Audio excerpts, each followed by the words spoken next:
புகழும் சாயப்பாவுக்கு. இப்போ பார்த்தீங்கன்னா, நம்ம சாயப்பா நம்மக்கிட்ட வந்தங்காட்டி நம்மெல்லாம் கொஞ்சம் நல்லவங்களா தான் இருப்போம். ஏன்னா அவரே நம்மளை தேடி வந்திருக்காரு. நம்மளை கொஞ்சம் உன்னையும் கொஞ்சம் நல்லவங்களா மாற்றி சீர் செய்ய தான் அவர் நம்மளை தேடி வந்திருக்காரு.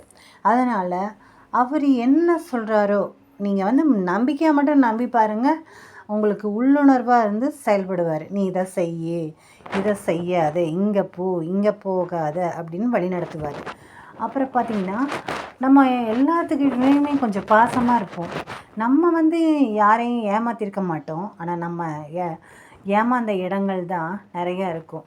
அது பொருளாகட்டும், மனுஷங்களாகட்டும். நம்ம மனசு என்ன இதா நம்ம மட்டும் எல்லாத்துக்கிட்டையும் ஏமாந்து போகிறதுக்கு நம்மளுக்கு தான் எல்லா ஏமாற்றங்களும் நடக்கும். நம்ம யதார்த்தமாக எல்லாத்துக்கிட்டே பேசுவோம். ஆனால் நம்மளை வச்சே எல்லோரும் செய்வாங்க. அது தெரிஞ்சதுக்கப்புறமா மனசு சங்கடப்படும். ஆனால் அவங்கக்கிட்ட போய் நம்ம சண்டையே போட மாட்டாங்க பாருங்கள். அத்தகைய உன்னதமான மனிதர்களை நம்மளை சாயப்பா படைச்சிட்டாரே, என்ன செய்கிறது? அதனால் என்னென்னா, எல்லாத்துக்கிட்டேயும் சந்தோஷமாக ஹாப்பியாக எதிர்பாராத அன்பை கொடுக்கலாம். ஆனால் யாருக்கிட்டையுமே எதையுமே எதிர்பார்க்கக்கூடாதுங்க. அன்பையும் கூட எதிர்பார்க்கக்கூடாது, பாசத்தை கூட எதிர்பார்க்கக்கூடாது. இது சுயநலமான உலகங்க. உங்களை யூஸ் பண்ணிக்கிறதுக்கு தான் நிறையா பேர் காத்துக்கிட்டு இருக்காங்க. எப்படா அவங்க வந்து ஜாலியாக கழிக்கிறதுக்கு கூட, ஒரு என்டர்டைன்மெண்ட்டாக இருக்கிறதுக்கு கூட நம்மளை யூஸ் பண்ணுவாங்க. அப்படி மற்றவங்களுக்கு பகடக்காயாக நம்ம இருக்கணும்னு அவசியமே இல்லை. நம்ம என்றைக்குமே கெத்தாக இருந்துட்டு போயிடணும். கெத்துனா என்னது? நம்ம வாழ்க்கையை நிம்மதியாக நாம் வாழணும். நாம் மற்றவங்க யூஸ் பண்ணுற ஒரு பகடக்காயாக என்றைக்கும் ஆயிடக்கூடாது. அதாவது அடிமை மாதிரி.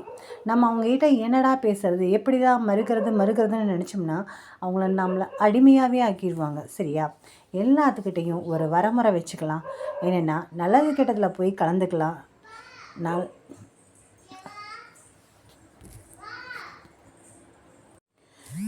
எல்லாத்துக்கிட்டையும் வரியா வா, போறியா போ அப்படின்ட்டு போயிட்டே இருக்கணும். யாருக்கிட்டையும் அளவுக்கு அதிகமாக வச்சுக்கவே கூடாது. ஏன்னா எகத்தாளமாக நம்மளை நினைப்பாங்க. அப்புறம் பாருங்களேன், அவங்களுக்கு ஏதாவது ஒரு வேலைன்னா நம்மளை கண்டுக்கவே மாட்டாங்க. ஆனால் நாம் போய் பார்த்தோம்னா அப்போ அவங்களுக்கு உதாசீனப்படுத்துகிற மாதிரி தெரியும். ஆனால் அவங்களுக்கு போர் அடிச்சதுன்னா நம்மளை தான் தொலாவுவாங்க. இதுக்கெல்லாம் நாம் வச்ச ஆள் இல்லையே. நம்ம என்றைக்கு தான் எல்லா நாளும் ஏமாந்த கோழிகளாகவே இருக்கக்கூடாது. நம்மளும் கொஞ்சம் நம்மளை நாமளே மதிக்க கற்றுக்குவோம். நம்மளோட சுயமரியாதை ஒன்று இருக்குது. அதனால் நம்மளோட கடமைகளை செஞ்சுக்கிட்டு நம்ம போயிட்டே இருப்போம். சாயப்பாவோட பிளெஸ்ஸிங்ஸ் இருக்கும்போது நம்மளுக்கு யாரும் தேவையில்லை. நம்மளோட எல்லாத்தையும் அவர்கிட்ட ஷேர் பண்ணலாம். அவர் யாருக்கிட்டையுமே போய் எதையுமே சொல்ல மாட்டார். அவர் நம்மளுக்கு தான் எல்லாமே நல்லது சொல்லி தருவாரே ஒழிய மற்றவங்ககிட்ட போய் சொல்லிவிட்டு அது எகத்தாளமாக சிரிக்க மாட்டார். நம்ம ஒருத்தங்களை நம்பி அளவுக்கு அதிகமாக நான் வச்ச பாசத்தினால எல்லாத்தையுமே ஷேர் பண்ணுவோம். அது நாம் இல்லாதப்போ அவங்க எல்லாத்துக்கூடையும் ஷேர் பண்ணிவிட்டு சிரிப்பாங்க. அப்போ நம்மளுக்கு கொஞ்சம் டென்ஷன் ஆகும். ஆனால் நம்ம தான் அவங்கள எதிர்த்து பேச மாட்டோமே.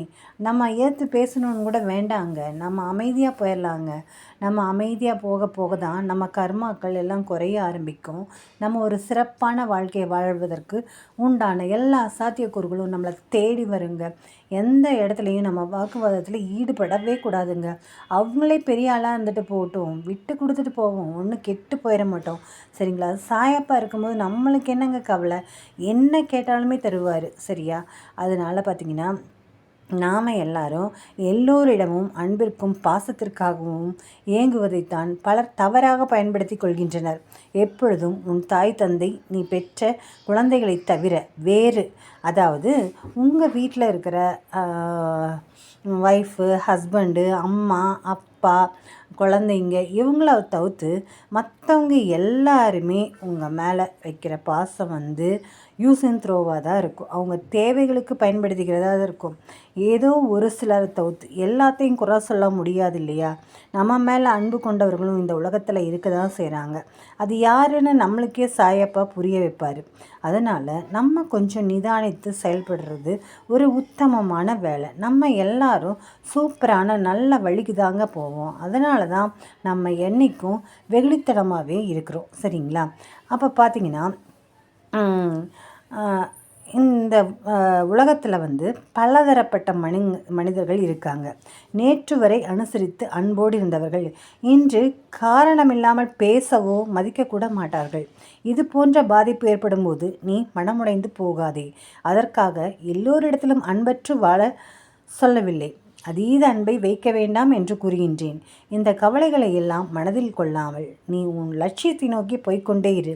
நீ எதற்கு வருத்தப்பட்டாயோ அதுவே உன்னை தேடி வரும். நம்பிக்கை பொறுமையுடன் செயல்பட்டு கொண்டே இரு.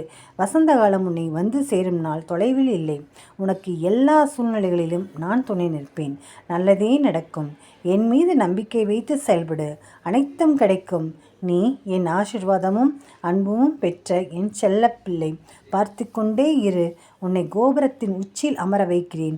உன்னை அசைத்து பார்ப்பது என்னை அசைத்து பார்ப்பதற்கு சமம். நம்பிக்கை, பொறுமையுடன் இரு. நல்லதே நடக்கும் அப்படிங்கிறாரு. அப்புறம் என்ன கவலை? நம்ம சூப்பராக ஜெகஜோதியாக வாழ போகிறோம். சரிங்களா? ஜெய் சாய்ராம். சாயப்பாவின் திருவடிகளே சரணம்.